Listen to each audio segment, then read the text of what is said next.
একটি প্লেনকে দুর্ঘটনা থেকে বাঁচানোর জন্য দুটো ইঞ্জিন থাকা সত্ত্বেও কিভাবে আহমেদাবাদ থেকে উড্ডয়নের কিছু সময়ের মধ্যে লন্ডনগামী এয়ার ইন্ডিয়ার 787 ড্রিমলাইনার ফ্লাইটটি বিধ্বস্ত হয়ে ভেঙে পড়ে গেল, এর পেছনে কে দায়ী এটা বোঝার জন্য আগে আপনাকে জানতে হবে একটি প্লেনের ইঞ্জিন কিভাবে কাজ করে। বিমানের ইঞ্জিন সামনের ইনটেক দিয়ে প্রথমেই বাতাস শোষণ করে, এরপর বিমানের মধ্যে থাকা সংকোচকারী বা ঘূর্ণায়মান ব্লেডের একটি সিরিজ ওই বাতাসকে সংকুচিত করে দেয়। এরপর এই সংকুচিত বাতাস বিমানের ভেতরে থাকা জ্বালানির সাথে মিশে যায় এবং তারপর দহন কক্ষে গিয়ে পৌঁছয়।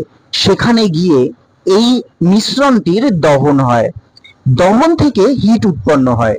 এই উচ্চ চাপযুক্ত গ্যাসটি টারবাইনের মধ্যে দিয়ে যায়, একটি শ্যাফটের সাথে সংযুক্ত থাকার মতো ব্লেডের একটি সেট এটিকে নিয়ন্ত্রণ করে।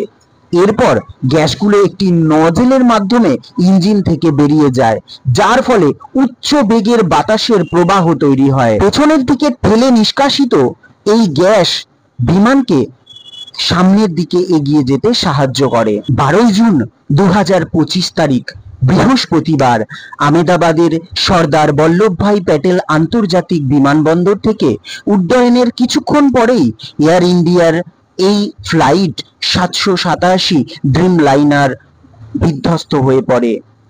ফ্লাইটটি লন্ডন গ্যাটউইকের উদ্দেশ্যে রওনা হয়েছিল। মনে করা হচ্ছে এই বিমানটির দুর্ঘটনার পেছনে ছিল প্রোপালশন সিস্টেম বা দ্বৈত ইঞ্জিনের ব্যর্থতা। বিশেষজ্ঞ মির্জা ফরজান সহ অন্যান্যরাও মতামত দিয়েছেন সম্ভবত জ্বালানি সিস্টেমের এই ব্যর্থতার কারণেই এই বিমানটি দুর্ঘটনার কবলে পড়ে। বিমানটি উড্ডয়নের সময়ের ভিডিও দেখলে স্পষ্ট বোঝা যায় বিমানটি ওড়ার পর থেকে উচ্চতা অর্জনের লড়াইয়ে ব্যর্থ হয়েছিল। থ্রাস্ট বা শক্তির অভাবেই এমন হয়েছিল বলে এই ক্ষেত্রে বিমানের দুটি ইঞ্জিনই বিকল হয়ে পড়েছিল। বিশেষজ্ঞদের মতে বিমানটি যখন উড়তে শুরু করে তখন প্রথমেই বাতাসের চাপের স্বল্পতার অভাব তাকে ভোগাচ্ছিল। সেই সময়ে বিমানটির ইঞ্জিন যথেষ্ট পরিমাণে শক্তি অর্জন করতে পারছিল না, ফলে সঠিক উচ্চতা অর্জন করতে দেরি হচ্ছিল। ঠিক সেই সময়ে উড্ডয়মান কিছু পাখি ইঞ্জিনের মধ্যে প্রবেশ করে এবং এর ফলে দুটি ইঞ্জিনই ব্যর্থ হয়ে পড়ে এবং বিমানটি দুর্ঘটনার কবলে পড়ে।